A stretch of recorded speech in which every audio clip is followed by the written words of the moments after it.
With federal workers furloughed, SNAP benefits in flux, and the holidays approaching, more and more Pierce County residents are experiencing food insecurity.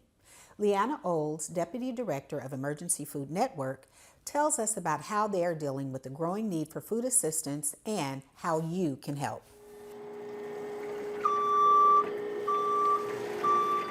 We're in some fascinating times here. EFN already serves as the #1 food distribution center for food banks all over Pierce County. We have 75 plus food pantry partners. And since 2019, we'd already seen an incredible stress on the system that never recovered from COVID. And as we've entered into 2025, it's been body blow after body blow. Our pantry partners and affiliates have been seeing lines going out the door and around the building.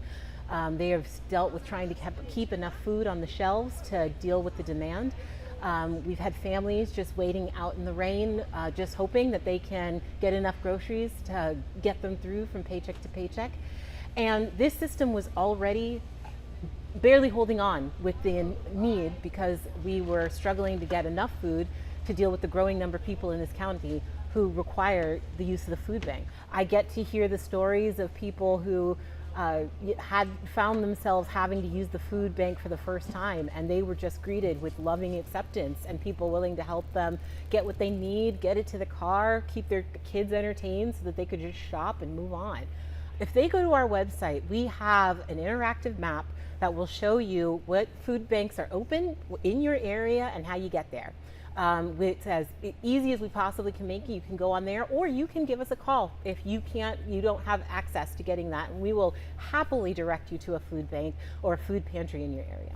And we just asked, can you please drop off food at the Puyallup Fairgrounds? We were shocked by how many people answered that call and came ready with bags and diapers and all kinds of amazing groceries that we are now going to be able to get out to the network. I've lived in this region my entire life, and one of the reasons that I've always loved living here is I have felt that this is a place that really cares about its community and that we invest in our neighbors.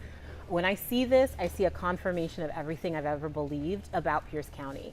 And it's that this is a place where people work hard and are always willing to give a hand up to somebody who needs it. How people can help is we really need people to donate food.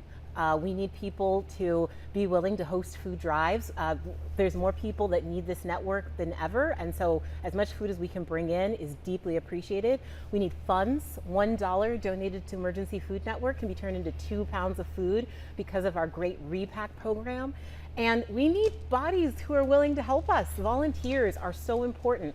And not just here, there are volunteers that are needed at food pantries all over this area. They're small, they don't necessarily have the same resources to tell you that they need help. But if you just look at what food banks are in your area, please do and go volunteer there.